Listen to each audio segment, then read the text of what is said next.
My name is Alix Kirshner. I am a certified psychedelic guide, integration coach, and grief and soul transition coach as well. So I help people move through big transitions in their lives. And usually big transitions, there's grief embedded in all of them, even the greatest of transitions. So I do a lot of work with people on that too. Throughout our lives, we go through so many transitions, and I specialize in grief. So I've been through grief is what started my journey to become a psychedelic guide. Back when I was 19, my sister passed away in a tragic car accident. And so that started my first soul transition in a big way, right? That's a big example of a soul transition where my soul was transitioning from something that was familiar for so long to something that was very unfamiliar, very uncomfortable, very painful at the time. And so what I help people do is when they are going through big soul transitions such as that, how to honor what they're working through, how to honor that pain, how to honor the pain and allow them to move through it using coaching, using psychedelics, using whatever modalities that really align for that client to help them move through and allow them to get to the other side of that. Not resisting the pain, not resisting the pain, because that causes more suffering, as we know. Grief can exist not only when someone has died, grief can exist and is embedded with every change we go through in our lives, good and bad, right? We label. But, grief can even exist with having a child, right? Leaving behind certain parts of yourself that you were connected to before you were a mom or a dad, right? And having to navigate soul transitioning through something that's so beautiful and so great, but grief can still exist there. So anytime we leave behind something that's familiar, grief then exists. So I help people learn to find awareness in the grief that can show up throughout their lives, not just in those big moments, and learn how to identify it and honor it.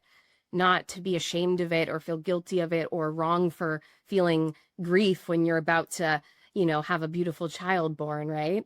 But allow, people to honor all of those moments of grief that show up even in the best parts of our lives. I was 19 years old when my sister died in a tragic car accident. She was 17 at the time. My whole idea of the world and existence was totally shattered. I was not equipped at 19 years old to handle that kind of loss. I didn't even know that kind of pain even existed. So I was faced with all of this pain that I didn't know what to do with. And all I did was try to resist it. It's all I knew how to do. Resist it, run from it.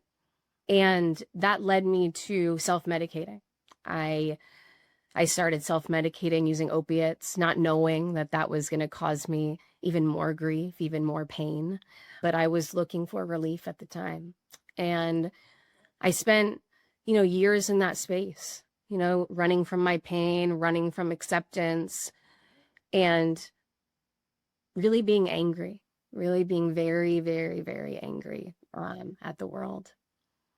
And so throughout all of that, I was putting my body through a lot of dis-ease, right? I was resisting my pain. And by the time I finally got clean from the opiates, I was left with a body ravaged from addiction, from grief, from resistance to my pain.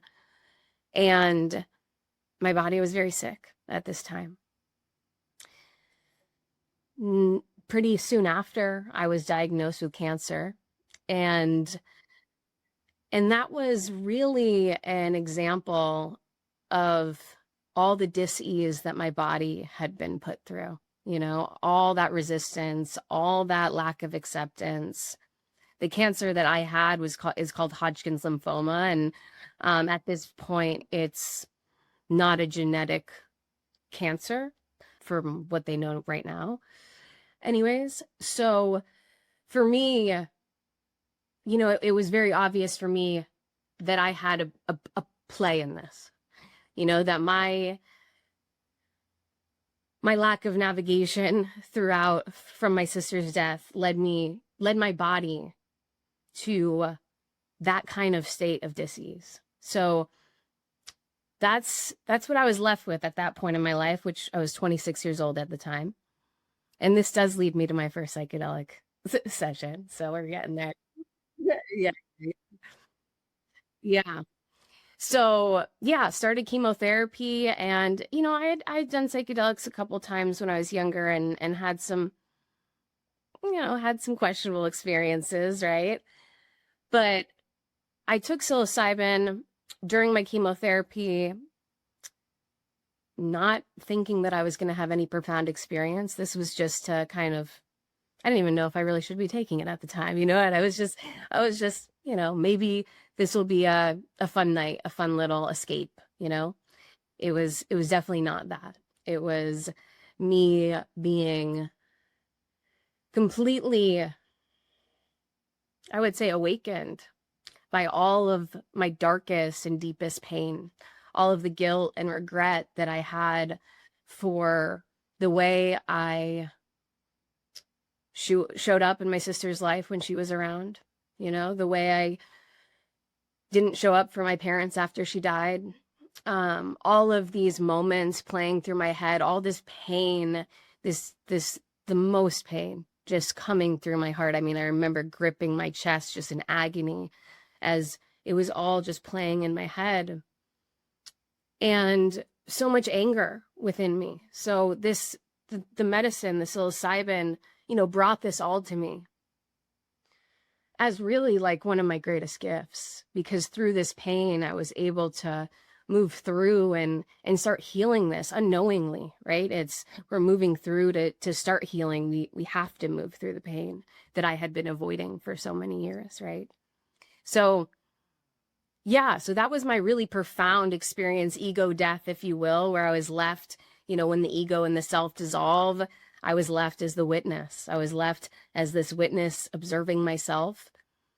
And I also started creating an actual relationship with myself at this time, because through my cancer journey and through everything that had happened to me in my life, I had this story. No one understands me. I'm alone. No one gets it. And what a place to be, what an unhelpful place to be, right? But very real, it can feel very isolating. Being so young, losing a sibling, no one has gone through that, right? Being so young, having cancer, not many people have gone through, go through that, not my peers anyways, right? So I remember during the psychedelic experience, I went and I sat in the bathroom and I looked at myself in the mirror.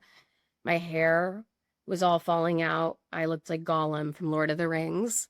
And I remember sitting there in front of myself and it's like, I understand you. You understand me. It was like this moment of, wow, I have myself. I understand me. I don't need that from anyone else, right? So it started this transactional relationship that I began building with myself over years. And that has been probably the most beautiful thing that I've gotten through all of my psychedelic experiences, is the relationship that I've cultivated with myself. I was already on a spiritual path at this point, because the trauma really wakes you up into that, right? Before the psychedelics, the traumas are psychedelic experiences within themselves, arguably, right? So I had already developed, I already had a journaling practice, yoga practice. So when I had this big experience, it kind of just fit right. Like I began processing with my journal. I began, processing with the energy healer that I had been working with throughout my chemotherapy journey. And the journaling, became different, right? It became deeper. And so that's kind of how I started working with it on my own. And then moving forward, psilocybin really was the medicine that I wanted to work with mostly. When I discovered I wanted to be a psychedelic guide, which was pretty quickly after this experience. I'd already had a degree in social psychology and was planning to be a traditional therapist. But this experience paired with my cancer experience, the path just completely became so clear. And I knew that this was my path, and this was the road I was going to begin on. So I found a program in Boulder, Colorado at the Center for Medicinal Mindfulness, packed my car up, nowhere to live at the time, and drove out there and, really set my soul on wanting to work with psilocybin.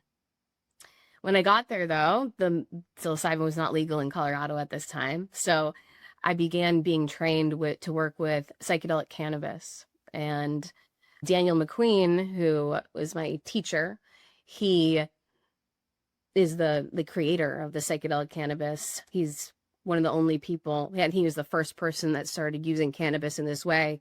And cannabis is a psychedelic medicine. So yeah, I was really trained very heavily to work with cannabis as a psychedelic medicine, using 3 strains of cannabis combined to make a psychedelic blend. The sessions really run just like a psilocybin session would run, just like a ketamine session would run, except you're imbibing the cannabis blend. And the dosing is more subjective, and there's a few other things like that. I was also trained to work with ketamine, and I have been working with ketamine for many years now. I work for MindBloom, and I'm an integration coach with MindBloom, so I work with a lot of ketamine clients there. And then I also work with another company out of Greenfield, Mass, having some ketamine clients as well. So it's a really beautiful dance that we must learn as guides. It's a dance between guiding the person and allowing the medicine to guide, right? It's a dance between trusting the medicine and what's happening and not interfering, but also knowing when to interfere and when to. So it's been a big learning. It's like learning a language, an energetic language, if you will. You really have to trust your intuition with your clients on when to engage, and then when to let the medicine do its thing. So I have a really good example of that. When I was in Colorado and psilocybin became legal, I was very lucky to be there at the time. And I helped facilitate a psilocybin session with another practitioner.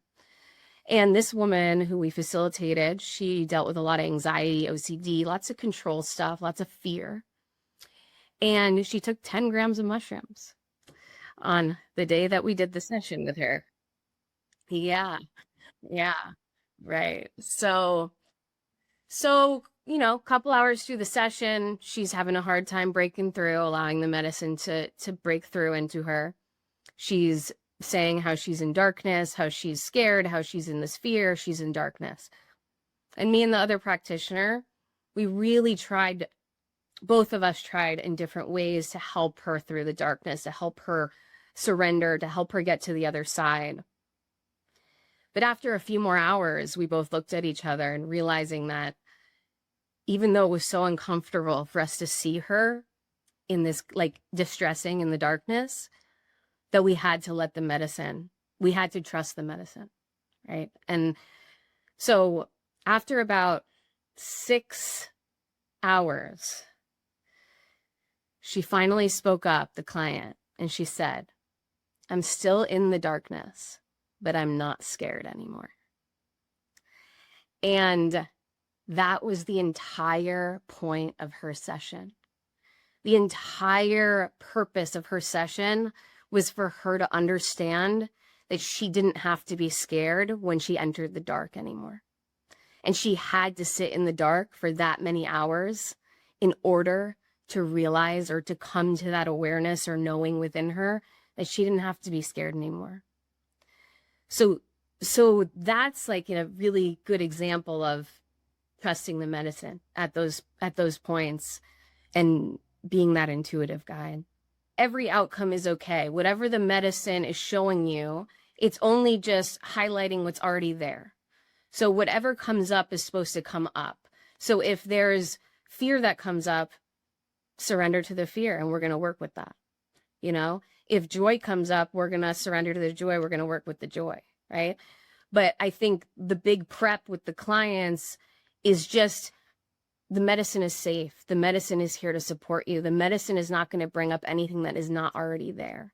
And whatever is already there is meant to be there. So, like, removing the fear as much as possible, right, before the session, and really educating the client on how the medicine can interact within them, and then how safe the medicine is and how loving it is. And even within all of that, that there could be moments of bumping up against some sharp edges, we call them, and that, I'll be there and we'll be there together to work through those, and in a safe and very supportive way. It's interesting because you do have to learn how to ask those questions, right? But a lot of the times as a guide, what I'm doing is I'm repeating what the client is saying so they can hear what they're saying. And through that repeating, that skill of repeating what they're saying, even if they say, I'm scared right now, I'll say, you're scared right now. And then usually they'll hear me say that and they'll go deeper into whatever that is, right? So I'm really allowing them to like open up as much as possible. And then I would say the more of the specific questions, yeah, they're intuitive. They're not so much throughout the sessions themselves, more during integration and prep to get clear on what they're working through, afterwards and before the session is when there's more clinical questions, I guess, would show up. Yeah. Psilocybin, ketamine produces neuroplasticity in the brain. The brain is really malleable with this neuroplasticity for 3 to 7 days after every one of the experiences, and even longer if you work with the brain in a really beautiful way. But if you think about building a new neural connection, like building a muscle, to build a muscle, you think about lifting weights consistently to build that muscle. If you stop lifting weights, the muscle is going to weaken. You think about building new neural connections, we need that repetition with connection with insights, emotions, perspectives, feelings within the body that were connected to insights and emotions during the experience. We need to connect to that outside of the session over and over and over again in order to build those new neural connections that ideally will become automatic connections in the brain. We won't have to prompt them at some point, just like these other connections that we created unknowingly, right? That took a lot of repetition. That took a lot of unconscious repetition that we were doing throughout the years. And so we're working to reprogram all of that. And that takes work, that takes integration. And it is the most important thing. If we don't integrate the insights, the experiences, the moments of awareness will likely only exist within the psychedelic space. Integration can look like a lot of things, from journaling to rereading journal entries to any kind of mindfulness-based practice, yoga, meditation, somatic movement of any kind, really anything to get out of the head into the body. A lot of this work is really, getting into the body, out of the head so much. But it can also look like a lot of other things, like affirmations, right? Like an insight that you learned during the session, writing that on your bathroom mirror and making sure that you're interacting with it, even subconsciously throughout the week. So it can look like different things like that. It can look like, for me, big part of my integration became that relationship, that fostering that relationship with myself. So my journaling would be like kind of conversation back and forth to myself, or some mirror work with myself where I'd sit in front of the mirror and process with myself face to face. So a lot of different beautiful integration practices. It's really fun working with clients to figure out what that looks like for them. Back in 2021, but I'd already been doing the program virtually then. So yeah, about 5 years. There's a saying, as above, so below, right? Everything in our internal world is reflected in our external world. A lot of times people will come to me with, problems with their external world, right? They don't feel loved by this person. They don't feel accepted. They feel slighted by this person. And then, we come to find out that they feel unworthy within themselves. They don't love themselves. They feel slighted by themselves. They feel angry at themselves. So when we feel angry with ourselves, much easier to be angry with other people. When we don't forgive ourselves, much easier to not forgive other people. And when we don't love ourselves, it's very hard to believe anyone could love us. So foundational, like those are the biggest foundational pieces I work with people, the self-love, self-worth, self-forgiveness pieces. And I find that from there, when we really conquer those pieces, and that's when they can really start building on those other things that they really came for. You know what I mean? That they really wanted to work on, right? But those are so foundational to all of the other things. So I have a website. You can find me higherhealing.co. And then my email is findhigherhealing.com. You can also find me on LinkedIn, search my name, Alix Kirshner. And I'd love to, connect with anyone, collaborate with anyone. I do many virtual sessions. So all the grief coaching, soul transition coaching, integration coaching, and even cannabis sessions, I can do all virtually. So please reach out if anyone listening is interested in those offerings. The medicine is just a tool that we all have the answers in the medicine within us, and the medicines, ketamine, cannabis, psilocybin, they're all just here to show us the window to look through. And I think it's important to remember that, to not get caught up in the medicine is the only way, right? The medicine, one of my favorite sayings from Dan McQueen, he's the one who shared this with me, is once you get the message, hang up the phone. I believe that was Terrence McKenna, though, who said that. And that, I think, is very important to remember.